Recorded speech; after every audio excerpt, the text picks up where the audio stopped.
this is video number 5th of class 11th business studies chapter number 1 nature and purpose of business. So in this video we are discussing about the various things like role of commerce, classification of commerce, business risk, causes of business risk. तो बहुत सारी चीज़ें आज हम यहाँ पे इस video में जानने की कोशिश करेंगे। आइए स्टार्ट करते हैं। रोल ऑफ कॉमर्स, जिसे हम कहते हैं कि फंक्शंस ऑफ कॉमर्स, क्या रोल प्ले करता है कॉमर्स बिजनेस को स्मूथ वे में रन करने के लिए। बिजनेस जब हम करते हैं तो हमारे लिए बहुत सारे हिंड्रेंसेस होते हैं, जिसे हम बैरिकेड्स कहते हैं, वहाँ पे थ्रेड्स होते हैं, खतरे होते हैं, रुकावटें होती हैं। कॉमर्स कैसे उन सारे थ्रेड्स को, उन हिंड्रेंसेस को रिमूव करते हुए बिजनेस को सक्सेसफुली करने में हमारी हेल्प करता है, यही आज हम जानेंगे अपने रोल ऑफ कॉमर्स में।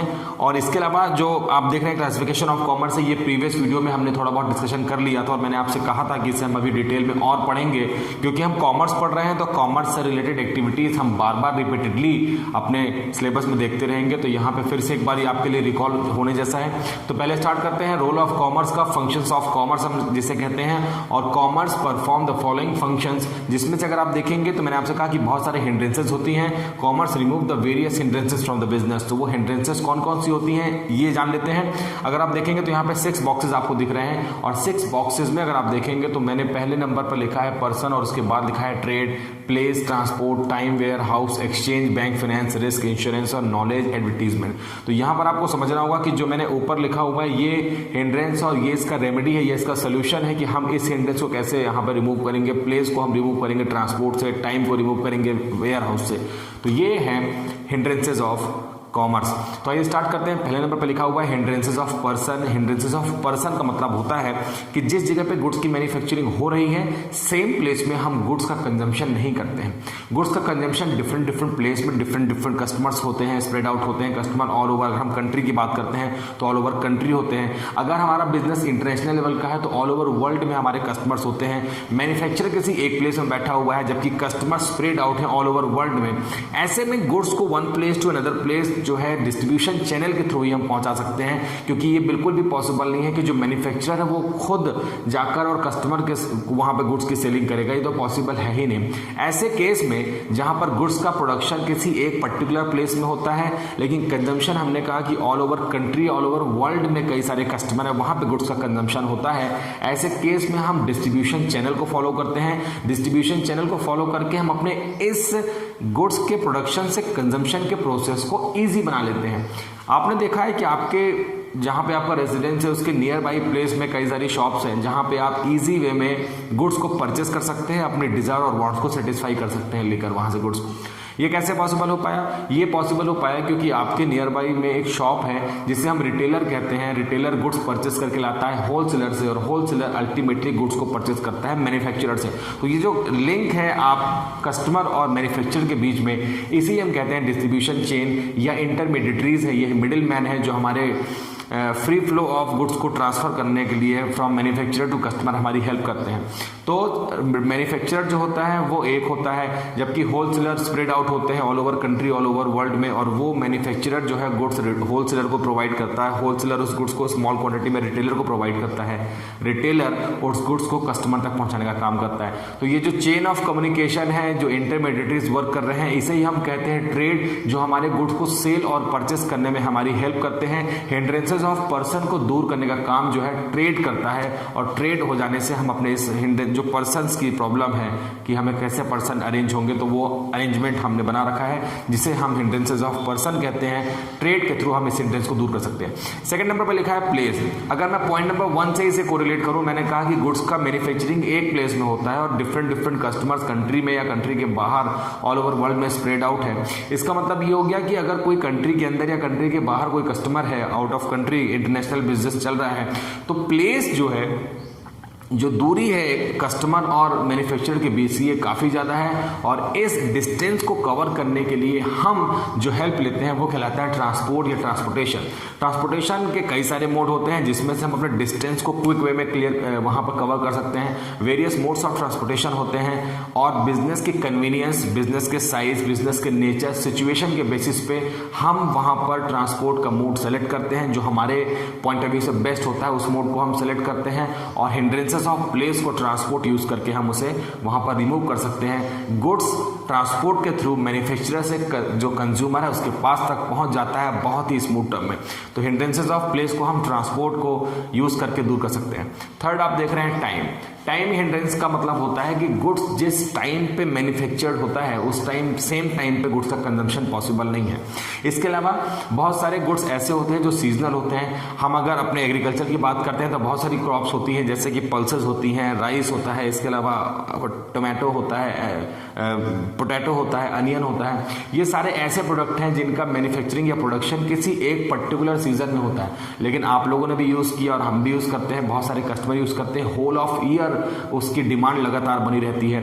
ये कैसे पॉसिबल हो पाता है? ये पॉसिबल हो पाता है जब हम उस पर्टिकुलर प्रोडक्ट को जो किसी एक सीजन में जिसका प्रोडक्शन हो रहा है उसे हम किसी एक ऐसे प्लेस में स्टोर कर लेते हैं जहां पर वो सेफ रहता है, और whenever desire whenever needed customer जब उसकी डिमांड करता है तो उस वेयर हाउस से, उस पर्टिकुलर प्लेस से उस गुड्स को हम निकाल कर कंज्यूमर तक पहुंचा के कंज्यूमर की वांट्स को सेटिस्फाई करते हैं। इसे हम कहते हैं वेयर हाउसिंग। टाइम हिंड्रेंस को दूर करने का काम करता है वेयर हाउस, जिसे हम स्मॉलर सेंस में कहते हैं गो डाउन। आप में से बहुत सारे बिजनेसमैन फैमिली से हैं जिसमें आपके यहाँ भी आपकी शॉप के बगल में या बिसाइड या कहीं आपके किसी अनदर प्लेस में आपने गोडाउन बनाया है, वहाँ पे गुड्स को रखा हुआ है। बिजनेस में गुड्स की कमी होने पर आप गोडाउन से गुड्स को लाकर वहाँ पर अरेंज करते हैं और सेल्स करते हैं। सेम कंसेप्ट है लेकिन ब्रॉड वे में है। वेयर हाउस भी डिफरेंट टाइप के होते हैं। कई सारे प्रोडक्ट ऐसे होते हैं जहाँ पे गुड्स को कूल प्लेस में रखने की जरूरत पड़ती है, वहाँ पर हम कोल्ड स्टोरेज वेयर हाउस बनाते हैं। मॉइस्चर फ्री वेयर हाउस रहते हैं। कई वेयर हाउस ऐसे रहते हैं जहाँ पे हीट के साथ में गुड्स को रखा जाता है। तो बिजनेस जो प्रोडक्ट है उसके नेचर के हिसाब से हम डिफरेंट वेयर हाउस होते हैं। हिंड्रेंसेस ऑफ टाइम को वेयर हाउस रिमूव कर देता है। तो आपने देखा कि वेयर हाउस के थ्रू हम हिंड्रेंसेस को या टाइम हिंड्रेंसेस को रिमूव कर सकते हैं। एक्सचेंज मैकेनिज्म की अगर आप बात करें, एक्सचेंज के नीचे अगर आप देखेंगे तो लिखा है बैंक एंड फाइनेंस। हम लोगों ने देखा था कि जो हमारा एंशियंट टाइम था, एंशियंट टाइम मतलब पूर्वजों के टाइम में हम लोगों ने देखा था कि जब हम गुड्स की ट्रेडिंग करते थे तो वहाँ पे बार्टर सिस्टम को हम फॉलो करते थे। बार्टर सिस्टम का मतलब था कि मेरे पास कोई एक गुड्स है और एक किसी दूसरे पर्सन के पास कोई एक थिंग है, गुड्स है, तो हम आपस में गुड्स का एक्सचेंज कर लेते थे। कॉमर्स के कंसेप्ट आने के बाद में बार्टर सिस्टम खत्म हो गया क्योंकि उसमें बहुत सारे लिमिटेशन थी। डबल कोइंसिडेंस ऑफ वांट्स का वहाँ पे मिल पाना एक प्रॉब्लम हमारे लिए क्रिएट हो जाता था। एक्चुअल इवैल्यूएशन किसी भी गुड्स का नहीं हो पाता था। इसकी वजह से बार्टर सिस्टम ऑलमोस्ट अब खत्म हो चुका है। उसकी जगह ले ली है एक्सचेंज मैकेनिज्म में। गुड्स का पहले एक्सचेंज होता था बार्टर सिस्टम में, एक्सचेंज मैकेनिज्म में भी अभी एक्सचेंज होता है, लेकिन यहाँ पर गुड्स के बदले में फिनेंस मतलब कि मनी का मतलब कि पैसे का एक्सचेंज होता है। मैं कस्टमर हूँ और मैं बिजनेसमैन के पास जाता हूँ, वहाँ पे बिजनेसमैन को पैसे देता हूँ, फाइनेंस देता हूँ और बिजनेसमैन से अपनी डिजायरेबल गुड्स को वहाँ से ले लेता हूँ। एक्सचेंज अभी भी है मेरे बच्चों, लेकिन यहाँ पर अब फाइनेंस का एक्सचेंज हो रहा है और फाइनेंस के एक्सचेंज को पॉसिबल किया है, इस एक्सचेंज मैकेनिज्म को पॉसिबल किया है फाइनेंस और बैंक ने। तो बैंकिंग या फाइनेंशियल इंस्टीट्यूशन है, ये वो लोग हैं जो हमारे इस स्मूथ फ्लो ऑफ एक्सचेंज को इजी बनाते हैं। इसके अलावा बैंक जो होता है या फाइनेंशियल इंस्टीट्यूशन होते हैं, ये बिजनेस स्टार्ट करने के लिए अगर आपके पास में स्केर्सिटी ऑफ फंड है, आपके पास में डेफिसिट ऑफ फंड है, पैसे की कमी है, आपको लोन प्रोवाइड करते हैं, फंड प्रोवाइड करते हैं ताकि आप अपने बिजनेस को स्टार्ट कर सकें, बिजनेस को बिल्डअप कर सकें। आपके पास में एक्सेसिव फंड है, उस फंड को इन्वेस्ट करने में आपकी हेल्प करते हैं। आप पैसा कहीं पे एक large amount one place to another place transfer करना चाहते हैं तो आपको पैसे को ब्रीफ केस सूटकेस में लेके जाने की जरूरत नहीं है। आप बैंक जाइए, पैसा डिपॉजिट करिए। बैंक की रिस्पॉन्सिबिलिटी आती है कि उस पैसे को एक प्लेस से दूसरे प्लेस में इजी वे में ट्रांसफर कर सकते हैं। रिस्क हमारा खत्म हो गया है। तो एक्सचेंज है बैंक और फाइनेंस में, और हम इजी टर्म में अपने फंड को अवेल कर सकते हैं। जब भी हम किसी को ज़रूरत है उसे दे सकते हैं, ट्रांसफर कर सकते हैं और अपने गुड्स को एक्सचेंज कर सकते हैं। सेल परचेज का कंसेप्ट मॉनेटरी टर्म में ईजी हो गया है। तो एक्सचेंज मैकेनिज्म से हम इस हिंड्रेंस को फाइनेंस और बैंक से इजीली रिमूव कर सकते हैं। अगर हम रिस्क की बात करते हैं, आज का अगर आप देख रहे हैं तो मेरे लेफ्ट साइड में जो मैंने बिजनेस रिस्क के बारे में काफ़ी कुछ डिस्कशन अभी करना है।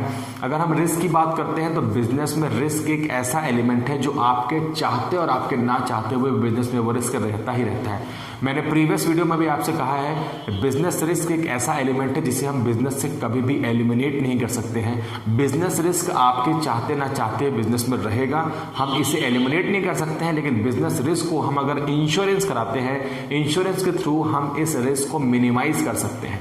इंश्योरेंस एक कई सारी इंस्टीट्यूशन या ऐसी कंपनीज होती हैं जो हमें इस बात का अश्योरेंस देती हैं कि आप हमसे अपने गुड्स का इंश्योरेंस कराइए, और इंश्योरेंस कंपनी उस प्रीमियम का अमाउंट हमें बताती है, वो हम उनको पेमेंट करते हैं और सारी रिस्पॉन्सिबिलिटी फिर इंश्योरेंस कंपनी की हो जाती है कि वो हमारे इस रिस्क को बेयर करेंगी। अगर ड्यू टू लॉस या हमारे बिजनेस में काफ़ी लॉस हो जाता है तो उसकी रिस्पॉन्सिबिलिटी फिर इंश्योरेंस कंपनी की होती है और वो हमारे इस लॉस की भरपाई करती है। इंश्योरेंस बिजनेस के लिए बहुत अच्छा होता है, बिजनेसमैन को ज़्यादा से ज़्यादा रिस्क लेके बिजनेस करना होता है और इंश्योरेंस कंपनी हमारे इस रिस्क को मिनिमाइज करने में हमारी हेल्प करती है, हिंड्रेंसेस ऑफ रिस्क को रिमूव करने में हमारी हेल्प करता है इंश्योरेंस। नॉलेज की अगर हम बात करें तो नॉलेज का सिंपल मतलब हो गया कि जब मैन्युफैक्चरर ने किसी गुड्स को बनाया, मैं एज्यूम करता हूं कि मैंने एक ये मार्कर बनाया है जो कि मार्केट में देखने में तो सेम मार्कर है, लेकिन इस मार्कर की स्पेशलिटी बहुत ज़्यादा है, इसमें मैंने कुछ एक्स्ट्रा फीचर ऐड किए हैं जिसको यूज़ करके कस्टमर डेफिनेटली सेटिस्फाई होने वाला है। ये मार्कर मार्केट में जो दूसरे मार्कर बिक रहे हैं, जो कॉम्पिटिटर्स हैं जो मार्केट में मार्कर बेच रहे हैं, उनसे मैंने कुछ एक्स्ट्रा फीचर ऐड किया है। इसकी ड्यूरेबिलिटी ज़्यादा है, ये ज़्यादा टाइम तक राइटिंग कर सकता है। ऐसे में इस मार्कर के फीचर्स, ये तो पॉसिबल नहीं है कि मैं मैन्युफैक्चरर और खुद जाके कस्टमर टू कस्टमर इस नॉलेज को वहाँ पर उनको दे पाऊँ, इस मार्कर के जो फीचर्स हैं। ऐसे में मैं हेल्प लेता हूँ एडवर्टीजमेंट की। एडवर्टीजमेंट किसी भी मैन्युफैक्चरर्स के लिए या किसी भी बिजनेसमैन के लिए स्पोक पर्सन का काम करता है, जो इंफॉर्मेशन को ट्रांसफर करता है from manufacturer, wholesaler, retailer to customer. तो इंफॉर्मेशन इजी वे में एक ही साथ में बहुत सारे लोगों तक एडवर्टीजमेंट के थ्रू हम पहुंचा सकते हैं और प्रोडक्ट की जो भी वहां पर स्पेशलिटी होती है, जो फीचर्स होते हैं, वो हम कस्टमर को बता सकते हैं। मार्केट में कोई नया प्रोडक्ट आता है तो आप लोगों ने टीवी टेलीविजन में देखा है कि वहां पे कई सारे ऐड आते हैं और उसमें एड्स को, फीचर्स को, वहां पे प्राइस को, कई बार जो ऑफर चल रहे होते हैं, जो भी इंफॉर्मेशन होती है वो आप तक आसानी से घर बैठे पहुंच जाती है। एडवर्टीजमेंट के मोड अलग अलग हो सकते हैं, जो भी मैंने आपसे कहा बिजनेस के सुटेबल होगा, बिजनेस के हिसाब से और बिजनेस के लिए कन्वीनियंट होगा, ऐसे एडवर्टीजमेंट मीडिया को सेलेक्ट करने के बाद में हम ऐड को पब्लिक तक पहुंचाने का काम करते हैं। हिंड्रेंसेस ऑफ नॉलेज को एडवर्टीजमेंट के थ्रू इजी वे में रिमूव किया जा सकता है। तो आप लोगों ने देख लिया कि 6 हिंड्रेंसेस हैं जो मेजर हिंड्रेंसेस हैं और इसे कितनी आसानी से यहाँ पर रिमूव कर दिया गया है कॉमर्स में by using trade, transport, warehouse, banking, finance, insurance and advertisement. तो ये है हिंड्रेंसेस जिसे हमने रिमूव कर दिया। नेक्स्ट सेगमेंट जिसे हम कहते हैं क्लासिफिकेशन ऑफ कॉमर्स, और classification of commerce previous video में थोड़ा डिस्कशन, फिर से थोड़ा डिस्कशन कर लेते हैं। क्लासिफिकेशन ऑफ कॉमर्स को हमने मेजर 2 पार्ट्स में डिवाइड कर दिया है, trade and aids to trade, जिसे हम ऑक्सिलरीज टू ट्रेड भी कहते हैं। ऑक्सिलरीज टू ट्रेड का मतलब मैंने आपको बताया था, जो हेल्पिंग या सपोर्टिंग एलिमेंट होते हैं किसी भी ट्रेड को करने के लिए, इसे हम कहते हैं एड्स टू ट्रेड। तो एड्स टू ट्रेड जाने उसके पहले ट्रेड जान लेते हैं। ट्रेड अभी आपने देखा कि हिंड्रेंसेस ऑफ पर्सन होते हैं, जो डिस्ट्रीब्यूशन चेन होती है जहां पे गुड्स को सेल और परचेस करते हैं, उसको स्मूथ वे में कंडक्ट करने के लिए हमारी हेल्प करता है ट्रेड।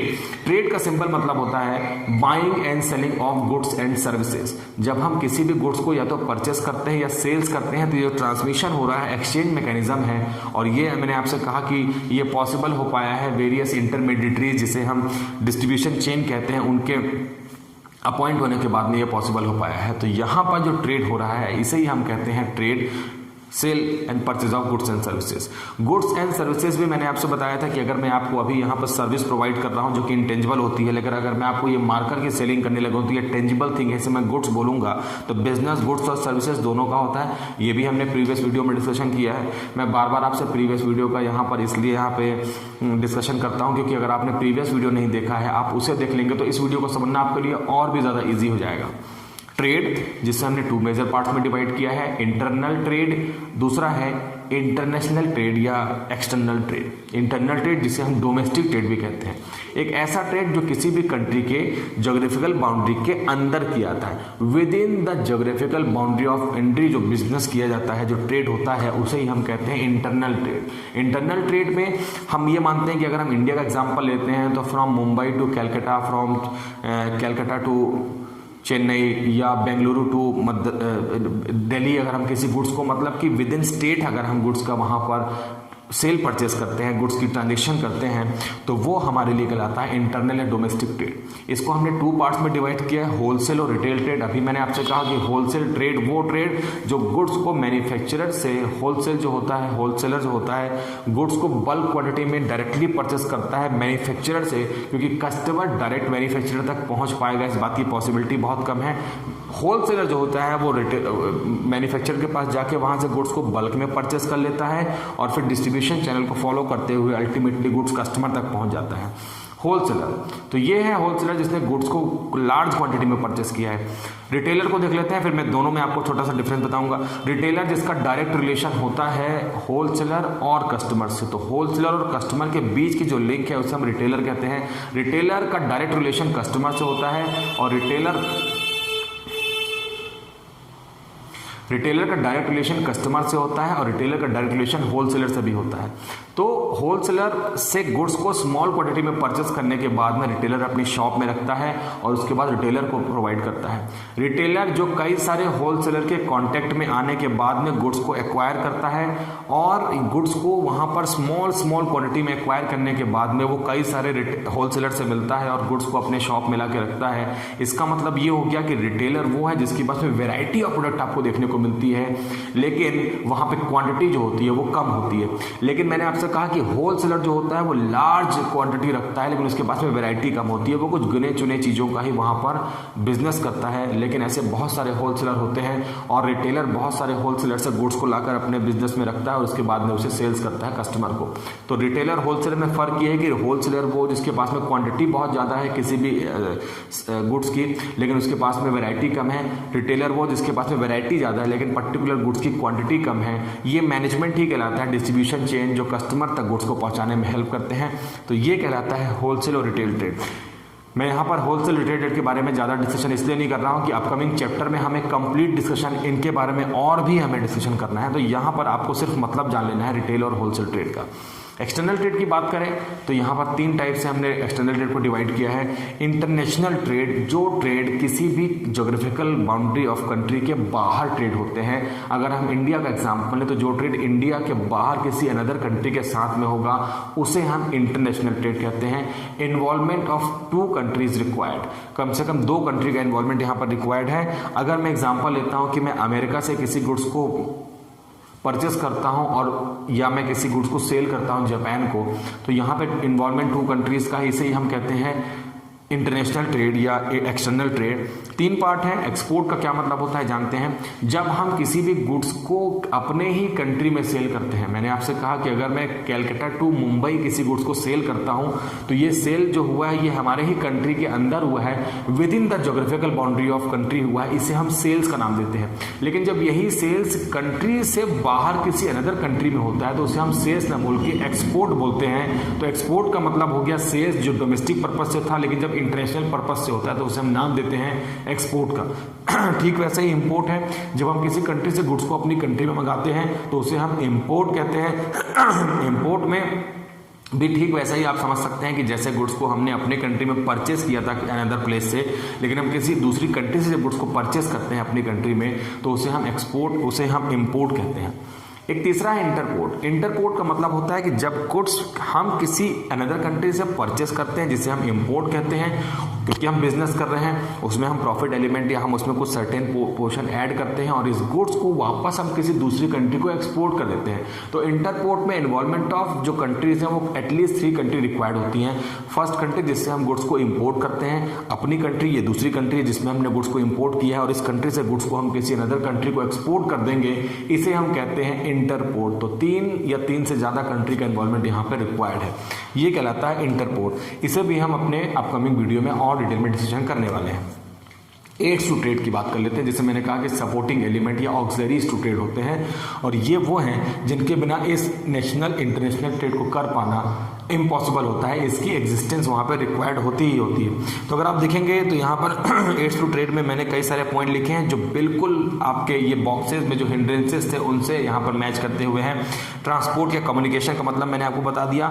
ट्रांसपोर्ट या कम्युनिकेशन वो जिसके बिना हम गुड्स को one place to another place shift नहीं कर सकते हैं। ट्रांसपोर्टेशन के अलावा कम्युनिकेशन, जब तक हम किसी भी वेंडर से, किसी भी होलसेलर से, किसी भी मैन्युफैक्चरर से कम्युनिकेट नहीं करेंगे, कम्युनिकेशन के अलग अलग मोड होते हैं और उस सुटेबल मोड को सेलेक्ट करने के बाद जब तक हम कस्टमर के साथ में या डीलर के साथ में या मैन्युफैक्चरर के साथ में कम्युनिकेट नहीं करेंगे तब तक हमारा बिजनेस नहीं हो सकता है। तो कम्युनिकेशन या ट्रांसपोर्टेशन हमारे हिंड्रेंसेस ऑफ प्लेस को, नॉलेज को दूर करने के काम करते हैं। बैंकिंग फाइनेंस का मतलब मैंने आपको बता दिया, बैंकिंग फाइनेंस वो जो हमारे हिंड्रेंसेस ऑफ फाइनेंस एक्सचेंज को वहाँ पर रिमूव करते हैं। इंश्योरेंस जो हमारा रिस्क को रिमूव करता है। वेयर हाउस जो हमारे, हमने देखा टाइम, जिस टाइम पे गुड्स की रिक्वायरमेंट होती है एग्जैक्ट टाइम पे, उस टाइम पे गुड्स को वहाँ से हम लेकर यूज़ कर सकते हैं। एडवर्टीजमेंट जो हमारे हिंड्रेंसेस ऑफ नॉलेज को दूर करता है। तो गौर से देखें तो जितने भी एड्स टू ट्रेड हैं, इसके जो हिंड्रेंसेस थे, इसे ही दूर करने के लिए हमने यहाँ पर रोल ऑफ कॉमर्स देखा। रोल ऑफ कॉमर्स में हिंड्रेंसेस को रिमूव करते हैं, या हम कहें कि एड्स टू ट्रेड के हिंड्रेंसेस को कॉमर्स ईजी वे में रिमूव कर देता है। इंपॉर्टेंट सेगमेंट बिजनेस रिस्क की तरफ चलते हैं। बिजनेस रिस्क का मतलब जानने की कोशिश करते हैं टेक्निकल डेफिनेशन से। Business risk refers to probability of losses और इनएडिक्वेट प्रॉफिट। बिजनेस में एक इस बात की प्रोबेबिलिटी हो जाना, इस बात का एक हमने प्रोडिक्ट कर लेना, इस बात का हमें ये डर हो गया है, इस बात का। तो बिजनेस रिस्क में अगर आप देख रहे हैं तो बिजनेस रिस्क का मतलब हो गया है कि हमें इस बात का एक हमने वहाँ पे अंदाज़ा लगा लिया है, इस बात का एस्टिमेट कर लिया है, थोड़ा सा प्रोडिक्ट करने की कोशिश की है कि हमें लॉस हो सकता है या इनएडिक्वेट प्रॉफिट हो सकता है। तो business risk refers to probability, इस बात की संभावना है वहाँ पर कि आपको बिजनेस में लॉस हो सकता है। बिजनेस जिसका अल्टीमेट एम प्रॉफिट जनरेट करना, प्रॉफिट कमाना होता है, लेकिन प्रॉफिट ना होकर बिजनेस में लॉस हो जाए और इनएडिक्वेट प्रॉफिट हो जाए। जितना प्रॉफिट हमने सोचा था, जितना हमने एस्टिमेट लगाया था प्रॉफिट, उससे कम प्रॉफिट हो जाए, इसे हम कहते हैं हमारे लिए बिजनेस के लिए रिस्क है। और ये होता क्यों है? Due to some unexpected events और अनसर्टेनिटीज। अनएक्सपेक्टेड इवेंट का मतलब होता है मेरे बच्चों एक ऐसे इवेंट जो हमारी एक्सपेक्टेशन के बियॉन्ड थे, जिसकी हमने एक्सपेक्टेशन नहीं की थी, जिसके बारे में हमने सोचा नहीं था, जिसके बारे में हमने प्लानिंग नहीं की थी, कोई स्ट्रेटजी तैयार नहीं की थी, और अनएक्सपेक्टेड इवेंट हो जाते हैं। वो इवेंट कौन से अभी हम देखेंगे। उसकी वजह से जो लॉस हो जाता है या हमारा जो प्रॉफिट मार्जिन है वो कम हो जाता है। या अनसर्टेनिटीज जिसे हम कहते हैं कि अनिश्चितता, हमें ये अंदाज़ा नहीं था कि लॉस हो सकता है और अचानक से वहाँ पर हमें लॉस हो जाता है। Which are beyond the control, और वो हमारे कंट्रोल के बाहर होते हैं। अगर हमारा कंट्रोल ही होता कि हम उनके ऊपर कंट्रोल कर पाते तो फिर लॉस क्यों होता है, रिस्क ही नहीं रहता बिजनेस में। लेकिन अनसर्टेन होते हैं, अनफोर्सीन होते हैं, इसे हम अंदाज़ा नहीं लगा सकते, इसे हम पहले से प्रिडिक्ट नहीं कर सकते हैं, और उसकी वजह से बिजनेस में हमें हो जाता है रिस्क। तो यहाँ पर हम देखेंगे कि बिजनेस रिस्क के नेचर क्या होते हैं, किस तरीके से हम जान सकते हैं कि ये हमारे बिजनेस के लिए रिस्क हो सकता है, क्योंकि उसके भी कई सारे नेचर या फीचर हैं। पहला आप देख पा रहे हैं, लिखा है arises due to uncertainties. Uncertainties का मतलब होता है जिसके बारे में हमें पहले से कोई भी नॉलेज या कोई भी आइडिया नहीं था, उसे हम कहते हैं अनसर्टेनिटीज। और अनसर्टेनिटीज की वजह से ही लॉस होता है। मैंने आपसे कहा बहुत सारे अनएक्सपेक्टेड इवेंट होते हैं, वो कब हो जाएंगे हमें उसके बारे में अंदाज़ा नहीं होता है, और ऐसे अनएक्सपेक्टेड इवेंट अनसर्टेनिटीज की वजह से होते हैं। बिजनेस में हम कई बार काफ़ी प्रिपरेशन करने के बाद भी रियल टाइम में हमें लॉस हो जाता है, क्योंकि हमने उसके तरीके से वहाँ पे चीज़ों को मैनेज नहीं किया होता है। तो ड्यू टू अनसर्टेनिटीज हमें बिजनेस में रिस्क हो सकता है। Risk is essential part of every business. Business में रिस्क एक एसेंशियल पार्ट होता है। मैंने आपसे कहा बिजनेस में आपके चाहते और आपके ना चाहते हुए भी बिजनेस में रिस्क होता ही होता है। आपको बिजनेस में रिस्क लेना ही होगा।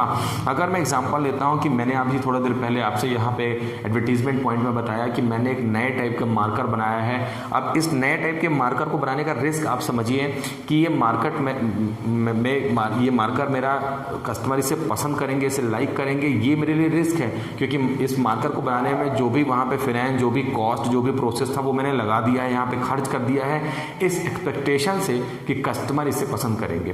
तो ये रिस्क मेरे लिए है कि मैंने इस एक्सपेक्टेशन से बनाया है कि कस्टमर इसे लाइक करेंगे, इसे यूज़ करेंगे, और कस्टमर अगर इसे यूज़ नहीं करता है, इसे रिफ्यूज़ कर देता है, तो ये मेरे लिए रिस्क है। लेकिन अगर मैं इस डर से नहीं बनाता हूँ कि कस्टमर इसे यूज़ नहीं करेगा, तो ये मेरे लिए एक एडवर्स मैं कुछ थिंकिंग रखता हूँ। लेकिन अगर मैं इसे बनाता हूँ, मैं रिस्क लेता हूँ और इस पॉजिटिविटी के साथ लेता हूँ कि ये मार्केट में बिकेगा, कंज्यूमर इसे पसंद करेंगे, तो यही रिस्क है। मैं जितना ज़्यादा रिस्क लूँगा उतना ही ज़्यादा मुझे बिजनेस में प्रॉफिट होने के चांसेस हैं। कस्टमर उसको यूज़ करके उसकी डिमांड बढ़ा सकता है और मुझे प्रॉफिट हो सकता है। तो रिस्क एसेंशियल पार्ट है। रिस्क को मैंने आपसे कहा कि बिजनेस में एलिमिनेट नहीं कर सकते हैं, इंश्योरेंस कराकर आप रिस्क को वहाँ पर मिनिमाइज कर सकते हैं। तो बिजनेस के लिए ज़रूरी हिस्सा है, एक एसेंशियल पार्ट है risk. Degree of risk depend upon nature and size of business. Business का साइज जितना ज़्यादा लार्ज होगा, बिजनेस में रिस्क उतना ही ज़्यादा होगा। इसके अलावा कई सारे बिजनेस ऐसे होते हैं जिनका नेचर ऑलमोस्ट बहुत रिस्की होता है। अगर हम किसी माइंस में वर्क करते हैं जिसमें हम कि अर्थ के अंदर जाके मिनरल्स को वहाँ पर एक्वायर करते हैं, निकालते हैं, ऐसे में बहुत सारी मशीनरी, बहुत सारा मैन पावर अर्थ के अंदर, ज़मीन के अंदर वहाँ पर जाके वर्क करते हैं। लैंडस्लाइडिंग की वजह से कोलैप्स होने के चांसेस बहुत ज़्यादा होते हैं, बहुत ज़्यादा डैमेज वहाँ पर हो सकता है। और ऐसे डैमेज को, या जैसे लिखा कि नेचर एंड साइज, बिजनेस का साइज़ बड़ा होने पर या ऐसा रिस्की बिजनेस है तो वहाँ पे डिग्री ऑफ रिस्क कम या ज़्यादा हो सकता है। लेकिन आपको फिर भी सोचना है कि डिग्री ऑफ रिस्क कम या ज़्यादा हो जाने पर रिस्क बिजनेस से एलिमिनेट नहीं होता है। बिजनेस में रिस्क होगा ही होगा, और इस रिस्क को हम बिजनेस से एलिमिनेट नहीं बल्कि मिनिमाइज करेंगे इंश्योरेंस के through. Profit is the reward of bearing risk. मैंने आपसे कहा अभी कि इस मार्कर को मैं मार्केट में लॉन्च करता हूँ, ये मेरा रिस्क है। कस्टमर इसे लाइक करेंगे कि नहीं करेंगे ये भी एक रिस्क था, लेकिन जब कस्टमर को मैंने इसमें कस्टमर के सेटिस्फेक्शन का इसमें पूरा यहाँ पर ध्यान रखा हुआ है। मैंने इसमें हर माइन्यूट ऑब्जर्वेशन को फाइंड आउट किया जो कस्टमर को प्रीवियस मार्कर के यूज़ करने में डिफिकल्टी फेस कर रहे थे, वो मैंने इस मार्कर में उन सारी बातों को रिमूव कर दिया है। तो मुझे ऐसा लगता है कि कस्टमर इसे लाइक करेंगे। अब कस्टमर जब इस गुड्स को यूज़ करेंगे तो उन्हें ये पसंद आएगा, फिर कस्टमर इसकी ज़्यादा डिमांड करेंगे। ज़्यादा डिमांड से मुझे ज़्यादा गुड्स का प्रोडक्शन करना पड़ेगा, ज़्यादा गुड्स का प्रोडक्शन से ज़्यादा सेल्स करके मैं ज़्यादा प्रॉफिट मार्जिन ले सकता हूँ। तो ज़्यादा प्रॉफिट कमाना ही मेरे बिजनेस के लिए यहाँ पर रिवॉर्ड का काम करता है, और ये पॉसिबल हो पाया क्योंकि मैंने बिजनेस में लिया था रिस्क। तो रिस्क जो है उसी का रिवॉर्ड है, मैंने जितना ज़्यादा रिस्क लिया था उसी का रिवॉर्ड है कि मैं वहाँ पे प्रॉफिट ले सकता हूँ। Profit is the reward of bearing risk. तो इनाम है आप लोगों के लिए, जितना ज़्यादा रिस्क लेंगे प्रॉफिट उतना ज़्यादा होगा। तो ये आपने देख लिया 4 टाइप के नेचर ऑफ बिजनेस रिस्क हैं। आइए जल्दी चलते हैं कॉजेज ऑफ बिजनेस रिस्क की तरफ मूव करते हैं। कॉजेज ऑफ बिजनेस रिस्क अगर आप देखेंगे तो लिखा हुआ है नेचुरल, ह्यूमन, इकोनॉमिक और फिजिकल कॉजेज। क्या वजह हो सकती है, क्या कारण बनते हैं कि हमें बिजनेस में रिस्क हो जाता है। और पहला आप देख पा रहे हैं नेचुरल कॉजेज।